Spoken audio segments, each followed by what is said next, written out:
This is the last big section of the song, and it's one of the most challenging. Left hand gets to be lazy again, the right hand does everything. We have strumming of the chords, slapped harmonics, and then on top of that we've got the percussive movements that we're going to have to do as well. Play through it and then we'll break it down.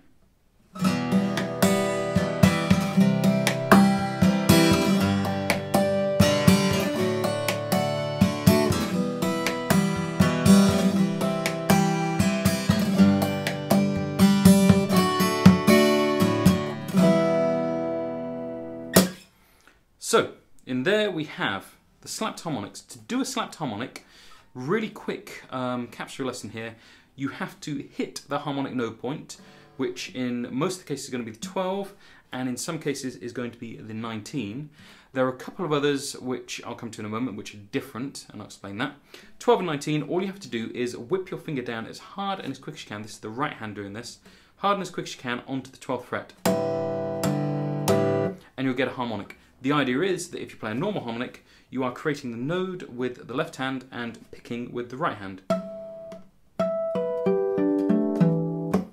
Most of you probably know that already. If you don't, do a bit of research on harmonics because this does get a little bit complicated. We can also do that at the 19th fret as well. It gives you a different note. So we get different notes at the 19th fret. It does follow a system and it is logical. We're not going to go into it now though. To do the slapped harmonic, as I say, you just slap at the 12th fret, that creates the node and it strikes the string in the same instant at the same point. So when we're doing this, we strum, for example, the E minor. So there I'm strumming, and that's a risquado kind of strum that I'm doing. Harmonic slap at the 12th. I'm mainly aiming for the bottom 3 strings when I do this. I'm not aiming to get the bass notes ringing just there. They're, in theory, ringing out with the chord, giving you a bit of low bass and adding a bit of substance to it. So do the harmonic, and then I come to do a slap on the body just here. And then I slap a harmonic at the 19th fret after that. So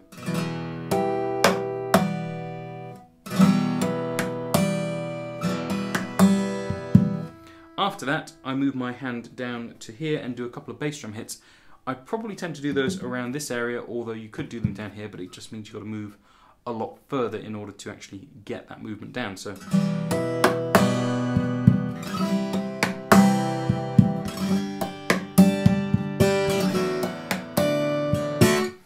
essentially it's the same with each chord. However,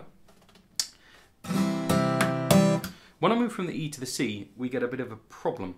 When I hold down the C, I hold down the 1st fret on the B string. When you shorten a string, the harmonic nodes move. They move in a very predictable fashion, and I'll explain it now actually. You move up 1 fret, and it moves the harmonic node up 1 fret. So if you're holding down the 1st fret, it's not going to be at 12, it's going to be at 13. Likewise, the one that was at 19th fret is now at the 20th fret. Because we still have 2 open strings on either side of that note, we're not going to worry about it. We're just going to ignore the fact that that note is actually held down at the 1st fret now and hammer at the 12 and the 19 still. Even if your finger's not exactly on the right note point, it will make the string ring a little bit, and it will get the other 2 strings ringing, which is probably more important than just that individual string. If your finger was weird shaped, like you had a little kink in just there, so a little triangle, then you could hammer and slap all of those notes exactly at the node point, but you need to kind of have a V-shaped finger in order to do it, because you've got to do that one, and that one, like that. So, we ignore the fact that we've got that note held down. Do the same thing for the C.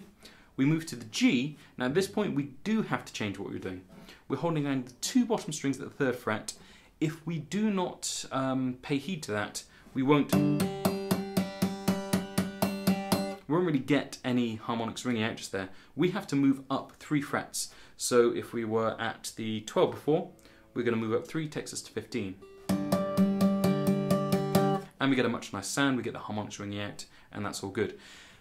You can do the movement across to the equivalent of the 19th fret. 19 add 2 is going to take you to the 22nd fret.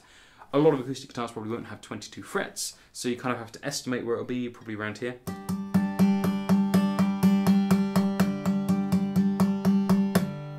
Yeah. The problem is that the string is so short at this point that you really don't get the harmonic ringing out so crisply.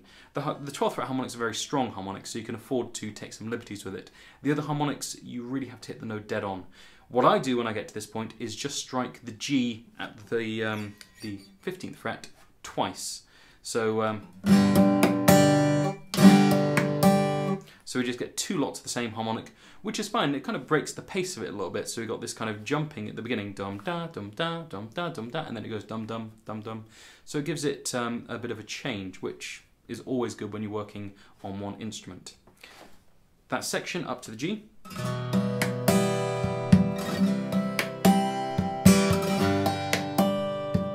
And then we move to the D.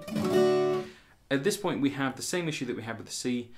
We can't do the triangular shape with our finger, so instead what we do is aim for the line of best fit, if you will. In this case we're holding down the 2nd fret on 2 strings, so go for the one that's 2 frets higher than 12, 14th fret just there.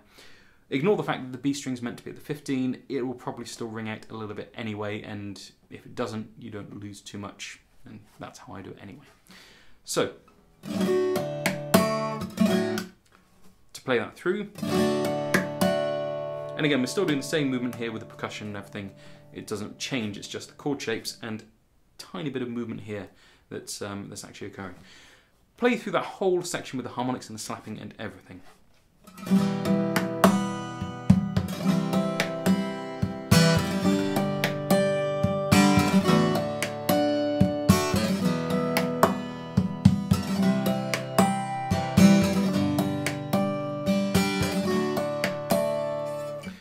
Obviously, when you're strumming a chord like a D, you don't want to hit the bass E string and the A string because that will overpower it, change the sound of it. So be aware of what you're doing just then. Try to make sure that you're actually strumming just the notes that are required for the chord shape and not the extra ones. For the E minor and the G, you don't worry because you've got to strum all of them anyway. But for the C and the D, be a little bit more careful and work on that accuracy with your strumming just here. The only thing there is to add to this is the ending, which we'll come to in a minute, and the movement between the last section and the first section again. So once you've gone around the song once, we need to get back to the beginning. When we get to the G the second time around, we stop and strum it.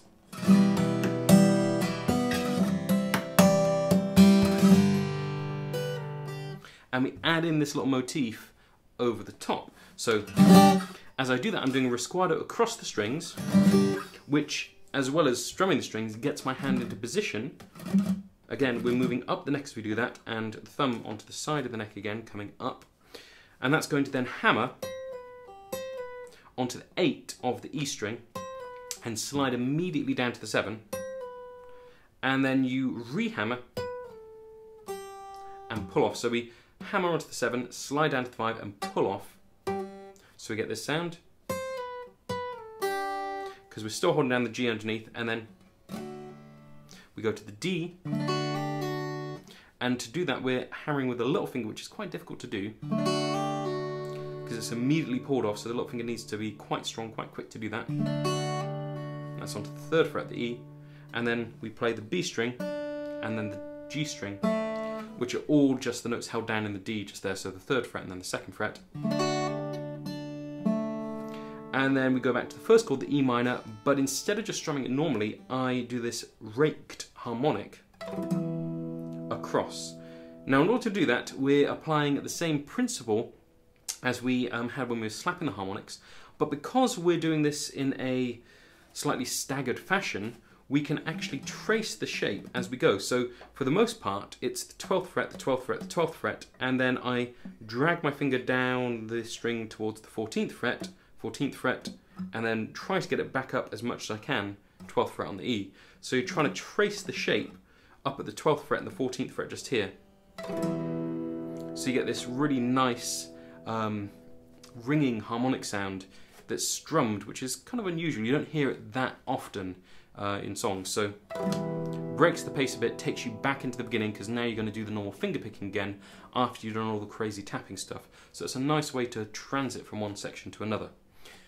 To recap then, in the slappy tappy section we go through it twice, But the second time you stop on the G, strum once with the risquado, and then you hammer onto the 8, slide to 7, hammer again onto the 7, slide to 5, pull off to the 3, and then we change to the D, plucked. I kind of roll that across, and then hammer with the little finger onto the 3rd of the E,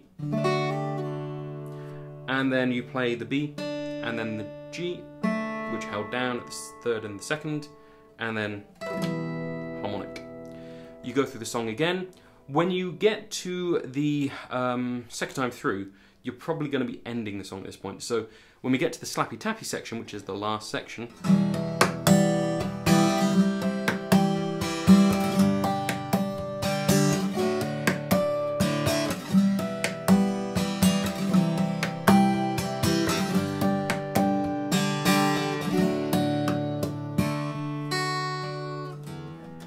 we kind of do a similar thing, but we end on the D and then into the harmonic section, which we're going to look at now.